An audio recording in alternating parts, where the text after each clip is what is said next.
How's it going, everyone? Welcome to the Always Up Too Late channel. My name is Jonathan, and today we're going to knock off one of the quick items on the to-do list of the F250. And what we're looking at today is we're going to replace a couple of these trim pieces. These go on the top of the Super Duty cabs on either side, kind of rubbery on the outside. They have a bit of a plastic material on the inside, and they have these studs that go from the outside down into the cab, and then there's a couple nuts that come from the inside and hold these in place. And I've seen these things where they just fly off when people are going down the highway, or sometimes people hit them with the pressure washer a little bit too hard when they're washing the truck, and they just fly off. And both of mine are currently missing. And I think that it should be there because they're supposed to be, for one, but also I think that I'm currently getting some water down through one of the studs, at least one of the studs. After some heavy rains the other day, I saw that there was more moisture than what I would have expected. So we're going to go ahead and get these replaced today and see if we can take care of the water issue, and also make the F250 a little bit more aesthetically correct as well. All right, so we are dealing with a 2000 F250 Super Cab long bed 4-wheel drive, and these are the part numbers that are correct for my truck. Okay, and the reason why I have 4 boxes here are because these are not the correct part numbers for my 2000 F250. And I'm going to go ahead and show you the difference between the two. So these would be the correct ones, and we can see the spacing of the studs here. And as I found out, these are actually the incorrect ones. So it looks like they are similar sized, but we can see that the positioning of the studs themselves are slightly different between the two. All right, so then looking at the two side by side, we can see that stud positioning is quite a bit different. Now the ones for my truck, the rough measurement between these two studs is about 4.5 inches or so, I believe. And then the ones that I also have here that would be incorrect, I would say that the rough measurement between the studs for this one is somewhere in the neighborhood of 3.5 or so. So 3.5 for this side. This one is about 4.5, and the 4.5 inch rough measurement, I mean, that definitely isn't an exact measurement, but the rough measurement between the two studs and their mounting location for my truck, these are the correct ones. And one more time, just in case anyone needs it, we're going to bring the part numbers in really close, and we're going to pause right here for just a second. Now we are out here at the F250, and we can go ahead and take a look. This is what we're looking at, is right here. That trim piece should be right there, and we walk around the truck, we can actually see that they are actually both in fact missing. So we'll go ahead and get this replaced. I think I'm going to start on that side. And taking a look at the back of the truck, you can see that the seats are removed, the interior is all out, and that's because this very soon is getting ready to go in for some cab corner work. So I wanted to make this as easy as possible by getting out as many things as possible. To do this replacement of this thing, we're actually going to be working right in here. I don't know if we can, yeah, there we go. So there's this gap right here, there's a hole, and this is usually covered by a trim piece, and then this seat belt would actually be mounted somewhere around here or so. Yeah, so that's where the seat belt actually normally mounts, but I have all of this stuff unbolted, so that way, like I said, the body work should be a little bit easier and hopefully not cost as much that way. Now I actually switched to the opposite side to see if we can get a better view of what's going on, because the nut that we need to get out looks something like this. This would be the top one, and then the bottom one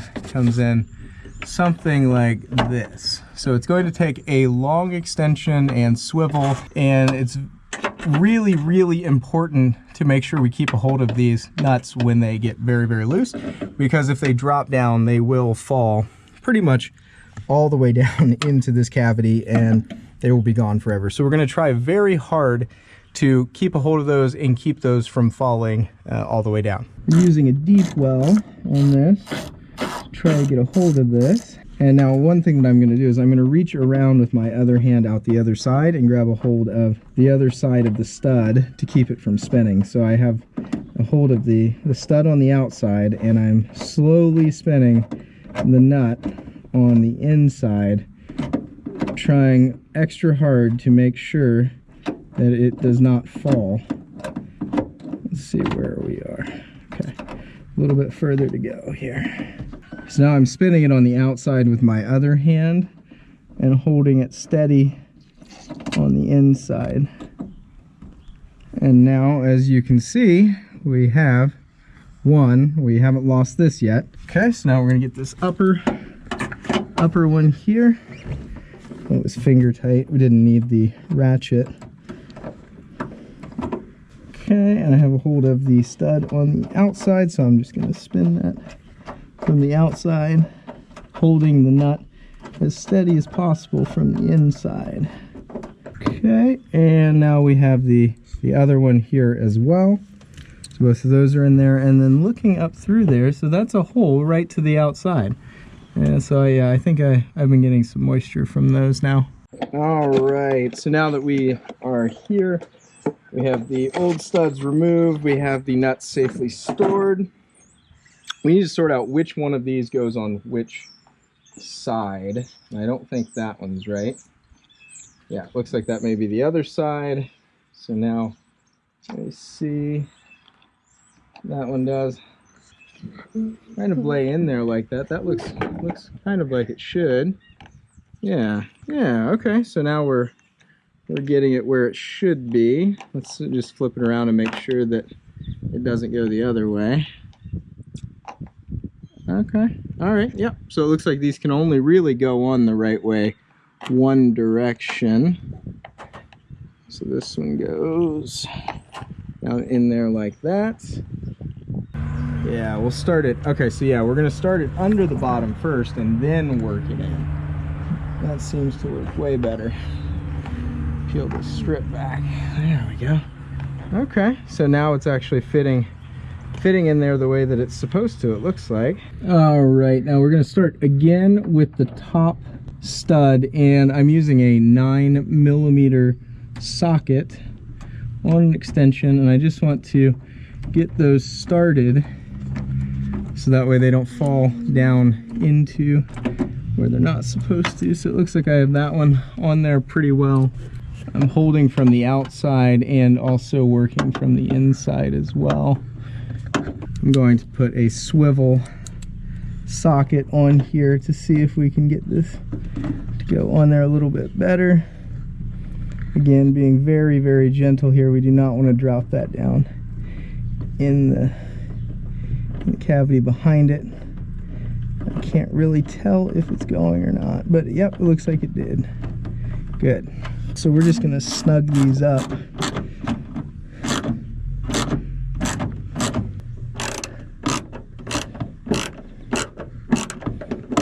Okay, so those are snug now.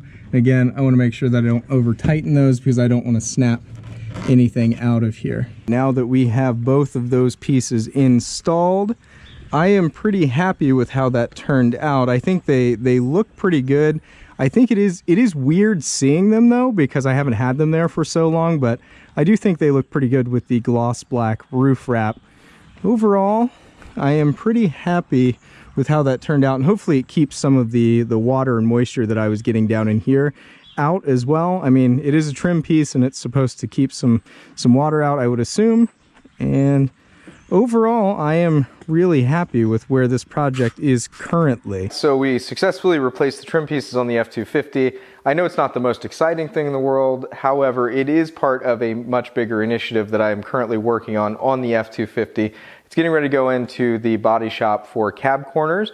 And as part of that, I'm working on getting all of the things done that I possibly can to make that better and also make it easier on the person who's doing the cab corners as well. But in the meantime, while the truck is gone and at the body shop, I do have a set of front and rear heavy duty off-road bumpers that were custom made. They're very, very cool, and I'm very excited to share those with you. We're going to take a look at them, not only like the way they look, but also some of the things that we're going to do to get them ready to go on the F250, and then most likely powder coating them as well, at least taking them to get powder coated. So that will be coming up in the very near future, but I think that's going to wrap today's video, and thank you for stopping in, and I will catch you in the next video.